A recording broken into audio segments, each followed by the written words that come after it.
Hi friends, तो आज मैं लेकर आई हूँ 2017 में रिलीज हुई मूवी। इस मूवी का नाम है द कैप्टन और इस मूवी का IMDb रेटिंग है 7.3 आउट ऑफ 10। ये कहानी एक सच्ची घटना पर आधारित है। तो चलिए वीडियो को शुरू करते हैं। मूवी की शुरुआत अप्रैल 1945 से होती है, जो दूसरा विश्व युद्ध खत्म होने की 2 हफ्ते पहले की ये बात है, जहाँ पर हमें विली हेरोल्ड नाम के एक जर्मन सिपाही को दिखाया जाता है जो आर्मी छोड़कर भाग रहा होता है। उसके पीछे कैप्टन जंकर और कुछ सिपाही होते हैं जो विली को मारना चाहते हैं, पर विली एक पेड़ के जड़ के नीचे छुप जाता है, जिससे उसकी जान बच जाती है। अब विली भूखा प्यासा यहाँ से आगे बढ़ रहा होता है, जहाँ पर उसे दूसरा जर्मन सैनिक मिलता है जो उसी की तरह सेना को छोड़कर छुपा हुआ है। दरअसल इस वक्त जर्मन सैनिक को समझ में आ चुका है कि वो इस जंग में हार चुके हैं, इसलिए कई सैनिक सेना को छोड़ चुके हैं और उन्हीं में से ये 2 भी होते हैं। रात को ये लोग पास में रहे एक घर में अंडे चुराने के लिए जाते हैं, पर घर के लोग उठ जाते हैं, इसलिए वो विली के साथी को मार देते हैं। दरअसल इस वक्त इन्हें खाना पैसा हर चीज की कमी होती है और हर कोई एक दूसरे को लूट रहा है, इसलिए इस वक्त चोरी करने वाले लोग को और लूटपाट करने वाले लोग को सिर्फ सजा दी जाती है। जर्मनी जो पूरी दुनिया पर अपना कब्जा करना चाहता था, आज उसी के लोग अपने ही लोगों को मार रहे हैं। वही विली भूखा है, ठंड से बेहाल है, वो अपनी जान बचाने के लिए भागता फिर रहा होता है। कुछ दूर जाने के बाद उसे एक जीप दिखाई देता है, जो वो छुपते छुपते उस जीप तक पहुंच जाता है। जहाँ पर वो देखता है तो उस जीप पर कोई नहीं होता, लेकिन जीप के अंदर एक सूटकेस होता है जिसके अंदर एक जर्मन कैप्टन की वर्दी होती है, साथ ही कुछ फल भी। विली उस फल को खाता है, साथ ही विली अपने कपड़े और जूते को उतारकर वो जर्मन कैप्टन की वर्दी को पहन लेता है। अब विली को वर्दी पहनने के बाद उसे ऐसा एहसास होता है कि वो खुद ही कैप्टन है। तभी उसके पास एक जर्मन सिपाही आता है जो विली को वो सच में कैप्टन समझ लेता है, उसे सैल्यूट करता है और वो कहता है कि आपकी गाड़ी खराब हो गई है, मैं इसे अभी ठीक कर देता हूँ, और वो उस जीप को स्टार्ट कर देता है।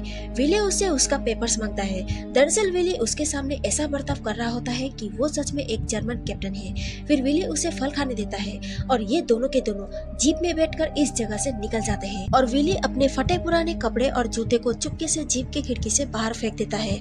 अब रात को ये एक बार में पहुंच जाते हैं, जहाँ पर सबके सब विली को कैप्टन के वर्दी में देखकर शांत हो जाते हैं। विली उन सबको हाय कहता है, लेकिन विली की बातों का जवाब कोई नहीं देता। दरअसल जर्मनी के लोग अब जर्मन सेना से बहुत नफरत करते हैं, क्योंकि जर्मन सेना की वजह से उन लोगों ने अपनों को खोया, जो उनका घर बार और परिवार सब कुछ लूट गया। और विली उनको बहुत ही रोम से कहता है कि लॉ और ऑर्डर अभी भी कायम है, जिसका जो जो नुकसान हुआ है वो मुझे बताए, उस नुकसान की भरपाई होगी।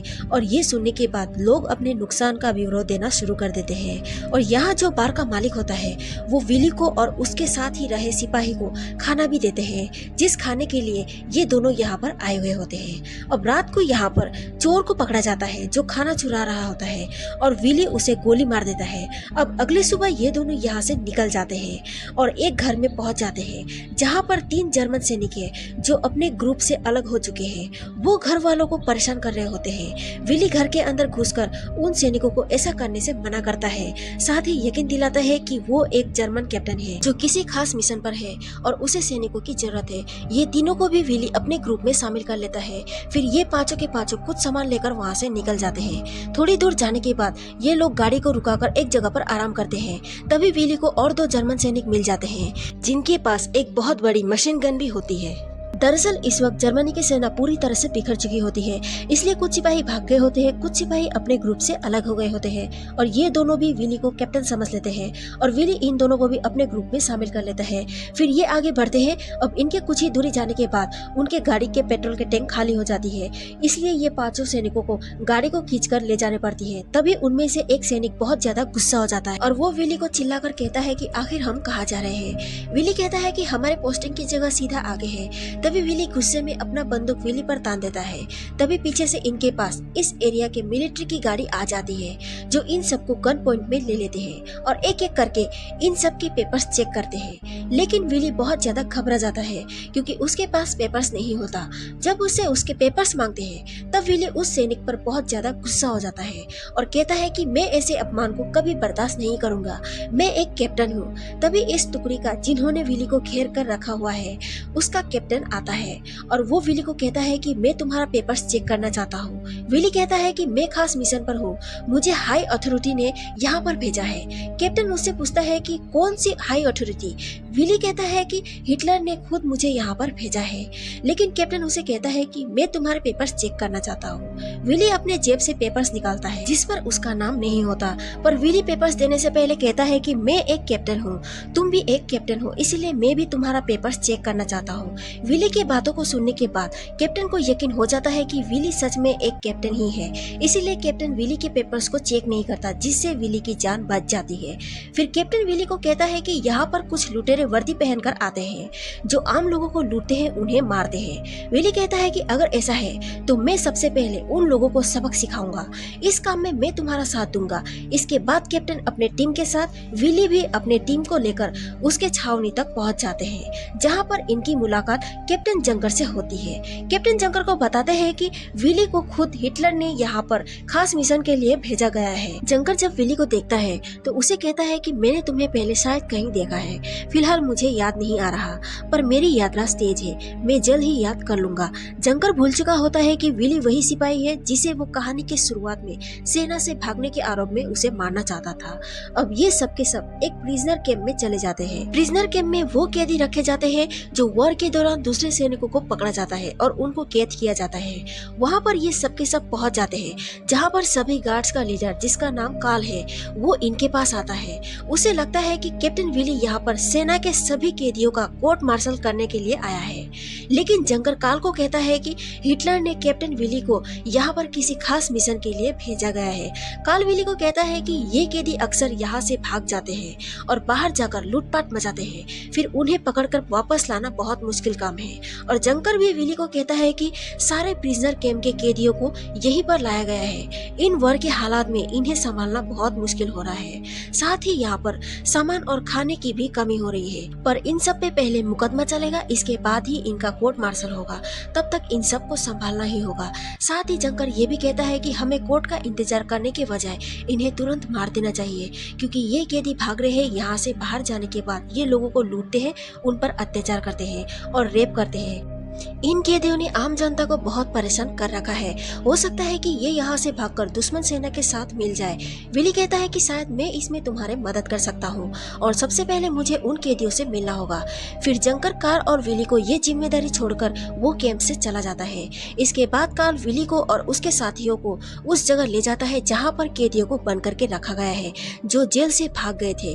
काल विली को कहता है कि मैं वार्डन को बुलाकर लाता हूँ। वो वार्डन को बुलाने के लिए चला जाता है। अब यहाँ पर विली के साथ जो सिपाही होता है वो उन कैदियों को बहुत बुरी तरीके से मार रहा होता है और कैदियों से उनकी कीमती चीजें और पैसे वो सब ले लेता है। मतलब विली के लोग इन सब को लूट रहे हैं। इधर काल वार्डन के पास पहुंच जाता है और विली के बारे में वो वार्डन को बताता है तो वार्डन चौंक जाता है। वार्डन काल को कहता है कि ठीक है, मैं उससे मिलने के लिए जा रहा हूँ। फिर काल जब विली के पास वापस चला जाता है तो विली काल को कहता है कि हम बहुत जल्द इन सब कैदियों को खत्म कर देंगे। काल अपने एक सिपाही को ऑर्डर देता है और कहता है कि फिन्स के पास एक गड्ढा खुदवाओ और उन सब कैदियों को एक गड्ढे में खड़ा करके मार देंगे, जिससे कि इन्हें दफनाने में आसानी हो जाए। ये इतने खतरनाक है कि ये कॉफिन में भी डिजर्व नहीं करते।